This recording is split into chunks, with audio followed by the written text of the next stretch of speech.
Friends, അപ്പോൾ നമ്മളിന്ന് ഒരു സോണിയുടെ അഡാപ്റ്റർ, ഒരു 4.1 ഹോം തിയേറ്ററിൻ്റെ അഡാപ്റ്റർ കിട്ടിയിട്ടുണ്ട്. അപ്പോൾ അത് റെഡിയാക്കുന്ന വീഡിയോ ആണ് ഇന്ന് ഇട്ടിരിക്കുന്നത്. അപ്പോൾ അതിൻ്റെ കംപ്ലയിൻറ്റ് ആൾറെഡി ഞാൻ പറയാം. ഇതിപ്പോൾ ഓണാവും, നല്ല ബേസ് കൂടുന്ന സമയത്ത് ഓഫായി പോകുന്നു. ഇത് പവർ ഓഫായി പോയിട്ട് വീണ്ടും ഒന്നേന്ന് ഓണായി വരുന്നു. അപ്പോൾ അതാണ് ഇതിൻ്റെ കംപ്ലയിൻറ്റ്. അപ്പം ഷോറൂമിൽ കൊടുത്തപ്പോഴത്തേക്ക് പുതിയ അഡാപ്റ്റർ മേടിക്കണം എന്ന് പറഞ്ഞു. എന്തായാലും പുതിയ അഡാപ്റ്റർ മേടിക്കണം, അങ്ങനെ അഴിച്ച് നോക്കാമെന്ന് പറഞ്ഞ് നോക്കിയത്. അപ്പോഴാണ് ഒരു ചെറിയൊരു കംപ്ലയിൻറ്റ് കിട്ടിയത്. അപ്പോൾ അത് കാണിച്ചു തരാം എന്താ കംപ്ലയിൻറ്റ്. അപ്പം ഇങ്ങനെയുള്ള കംപ്ലയിൻറ്റ് നിങ്ങൾക്കുണ്ടെങ്കിലും അത് റെഡിയാക്കാനുള്ളൊരു രീതി കാണിച്ചു തരാം. അപ്പോൾ റെഡിയാക്കുന്ന രീതിയല്ല, അതെങ്ങനെ റെഡിയാക്കി എന്നുള്ളത് പറഞ്ഞു തരാം ഞാൻ. അപ്പോൾ നമുക്ക് വീഡിയോയിലേക്ക് പോകാം. അപ്പോൾ എൻ്റെ ചാനൽ ആദ്യമായിട്ടാണ് കാണുന്നെങ്കിൽ ഒന്ന് സബ്സ്ക്രൈബ് ചെയ്ത് തരാം. നിനക്കുള്ള വേറെ വീഡിയോസ് ഞാൻ ഇടുന്നുണ്ട്, അത് കാണാനായിട്ട്.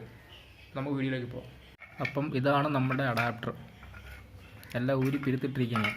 ഇത്രയും കമ്പോണൻസ് ഉണ്ടായിരുന്നു അതിനകത്ത്. നല്ല കവർ ചെയ്ത് പാക്കിങ് അടിപൊളിയായിരുന്നു. ഊരി എടുത്തൊന്ന് നോക്കിയതാണ്. എന്തായാലും നമ്മൾ പുതിയത് മേടിക്കണം. പക്ഷേ ഇത് ഊരാൻ ഇച്ചിരി പാട് കേട്ടോ. എന്ന് വെച്ചാൽ സൈഡ് കട്ട് ചെയ്തിട്ടാണ് ഊരി എടുത്തിരിക്കുന്നത്. എന്ന് വെച്ച് കഴിഞ്ഞാൽ ഫുള്ളായിട്ട് ഒട്ടിച്ച് വരുന്ന ബോക്സാണ്, സ്ക്രൂ ഒന്നുമില്ല. അപ്പം ഒട്ടിച്ച് വരുന്നതിനെ കൊണ്ട് ഇളക്കാൻ ഭയങ്കര പാടാണ്. ഞാനോട് 4 മൂലയും ആക്സ ബ്ലേഡിന് കട്ട് ചെയ്തിട്ട് സ്ക്രൂ ഡ്രൈവറിന് തിക്കി ഇളക്കിയത്, അതായത് പൊട്ടിയാക്കി ഇരിക്കുന്നത്. രണ്ടാമത് ഉപയോഗിക്കാൻ പറ്റത്തില്ല എന്നുള്ള രീതിയിലാണ് ഞാൻ ഇളക്കിയത്. അതിനെക്കൊണ്ട് സേഫ്. ഇപ്പോൾ ഒരു പ്രത്യേകം ശ്രദ്ധിക്കേണ്ട ഒരു കാര്യമുണ്ട്. ഇതിപ്പം ഊരി നോക്കാൻ അറിഞ്ഞൂടാത്ത ആൾക്കാരുണ്ടെങ്കിൽ, ഇതിപ്പം നമുക്ക് അറിയത്തില്ല, ഇപ്പോൾ ഇതിനെപ്പറ്റി ഇലക്ട്രോണിക്സിൻ്റെ ഐറ്റം ഒന്നും അറിയാത്ത ആൾക്കാരുണ്ടെങ്കിൽ പ്രത്യേകം ശ്രദ്ധിക്കണം. ഈ ഇങ്ങനെയുള്ള ഈ ഭാഗങ്ങളൊക്കെ എടുക്കുമ്പോൾ SMBS ടൈപ്പ് ഒക്കെ എടുത്ത് ചെക്ക് ചെയ്യുമ്പോഴത്തേക്കും ഈ സർഫസിലൊന്നും തുടരരുത്. ഈ ഒരു പാർട്ടിലും എന്ന് വെച്ച് കഴിഞ്ഞാൽ ഇതിനകത്ത് ഇരിക്കുന്ന കപ്പാസിറ്റർ ഉണ്ടോ, 100 EF-ൻ്റെ 450 വോൾട്ടിൻ്റെ കപ്പാസിറ്ററാണ്.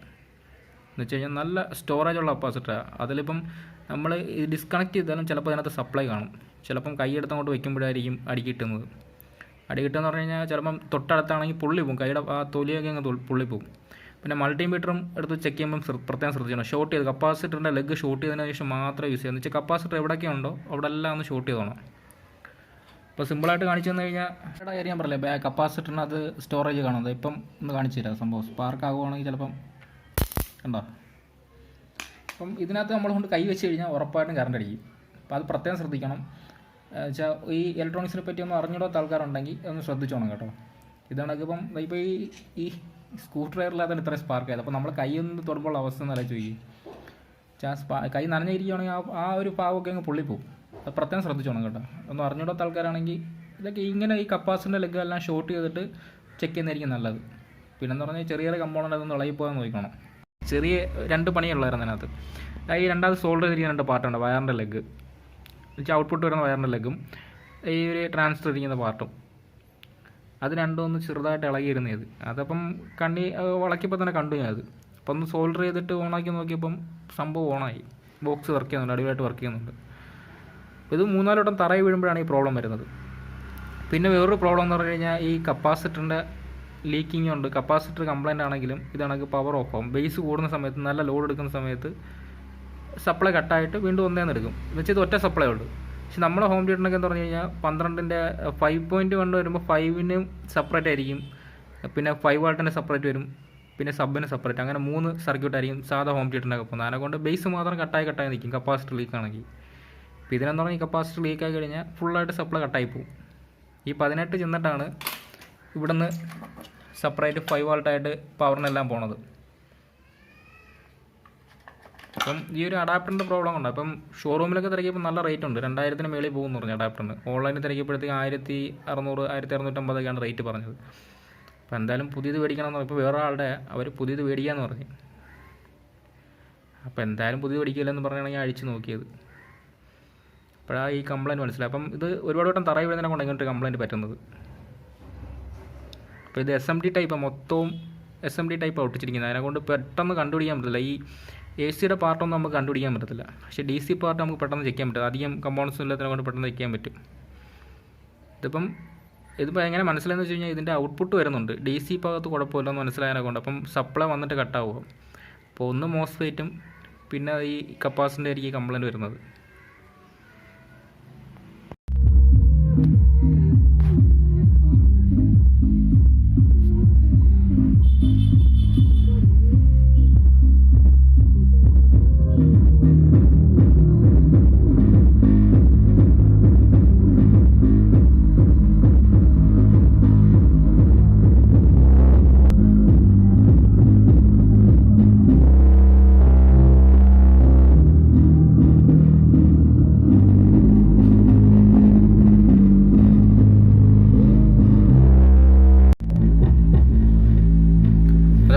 നോക്കി പാട്ടായിട്ടെടുത്തപ്പോൾ വേറൊരു കംപ്ലൈൻറ്റോട് കിട്ടുമെന്ന് വെച്ച് കഴിഞ്ഞാൽ ഒരു പതർന്ന സൗണ്ട് കേൾക്കുന്നു. ഞാൻ വിചാരിച്ചു ചാർജറിൻ്റെ ആയിരിക്കുന്നു, അഡാപ്റ്ററിൻ്റെ പറഞ്ഞിരിക്കുന്നു. പക്ഷേ സംഭവം പ്ലാസ്റ്റിക്കിലത്തെ കിറ്റിൻ്റെ ആയിരുന്നു. നല്ല ബേസ് വരുന്ന സമയത്ത് നല്ല സൗണ്ട് കേൾക്കുന്നുണ്ട്, നല്ല ഒരു വൈബ്രേഷൻ കേൾക്കുന്നുണ്ട്. അപ്പോൾ അത് ലൂസായിരിക്കും. ഞാൻ വിചാരിച്ച് ചാർജർ ലീക്കാനെ കൊണ്ടായി അങ്ങനത്തെ ഒരു പതറിൽ വരുന്നത്.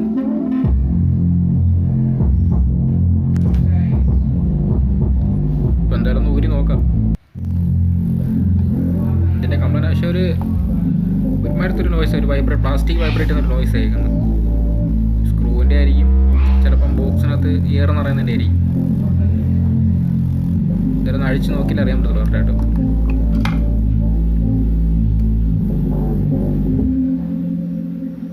സംഭവം മറ്റേ സ്ക്രൂ ചെയ്തിരുന്ന ആ ഹോളിൽ നിന്നാണ് ആ സൗണ്ട് വന്നുകൊണ്ടിരുന്നത്. പക്ഷെ നമ്മൾ ശ്രദ്ധിക്കത്തില്ല, വലിയ പാട്ടൊക്കെ നമ്മളൊരു സബിൻ്റെ ആയിരിക്കും കംപ്ലൈൻറ്റ് എന്നൊക്കെ പറയുന്നത് ശ്രദ്ധിക്കാതിട്ടായിരിക്കും. ഇതിപ്പം 3-4 വട്ടം ഷോപ്പിലെ കൊടുത്ത് റെഡിയാക്കാൻ നോക്കിയതാണ്. അപ്പം 3-4 വട്ടം അവർ ഗ്ലൂ വെച്ചാണ് ഈ സ്ക്രൂ മൊത്തം ഒട്ടിച്ചിരുന്നത്. 3-4 വട്ടം ഊരിയപ്പോഴത്തേക്ക് അത് പണിയായി. ആ ഒരു സ്ക്രൂവിൻ്റെ ഹോളിൽ നിന്ന് എയർ പുറത്തോട്ട് വരുന്നുണ്ട്. അതാണ് ആ ഒരു വേറൊരു നോയ്സ് അതിൽ നിന്ന് കേൾക്കുന്നത്. വെച്ചാൽ എയർ ആ പ്ലാസ്റ്റിക് അടിച്ചിട്ടാണ് വൈബ്രേഷൻ കേട്ടുകൊണ്ടിരുന്നത്. ഇതിപ്പം സിലിക്കോണോ വേറെയുള്ളതായിട്ട് വെച്ചാൽ ഒട്ടിക്കണം. 4 സൈഡിൽ നിന്ന് എയർ ലീക്കാവുന്നുണ്ട്. ചെറിയ സ്ക്രൂവിൻ്റെ ഹോളിൽ പക്ഷേ അതൊരു ഭയങ്കര ഒരു സൗണ്ടായിരിക്കും കേൾക്കുന്നത്. കേൾക്കാൻ ഒരു സുഖം കാണത്തില്ല, പാട്ട് കേൾക്കുമ്പോൾ ഒരു പതർച്ചയാണ് കേൾക്കുന്നത്. അപ്പോൾ അത് ഒരു കംപ്ലൈൻറ്റ് നമ്മൾ ഇതിൽ നിന്ന് പൊക്കിയിട്ടുണ്ട്. ഈ സ്ക്രൂവിൻ്റെ ഈ ബാക്കിലത്തെ ബോക്സ് പിടിപ്പിച്ചിരുന്നതിൻ്റെ സ്ക്രൂവിൻ്റെ ഹോളാണ്. വെച്ചാൽ തിക്നെസ് ഇല്ലാത്ത പ്ലൈ ആയിരിക്കും. ആ സ്ക്രൂവിൻ്റെ വണ്ണേ കാണത്തുള്ളൂ. ബാക്കിൽ ഇളയനെ കൊണ്ടായിരിക്കും അതിൽ കൂടെ ഏറി വരുന്നത്. അപ്പോൾ താങ്ക്സ് ഫോർ വാച്ചിങ്. അപ്പോൾ നമുക്ക് അടുത്ത വീഡിയോയിൽ വീണ്ടും കാണാം.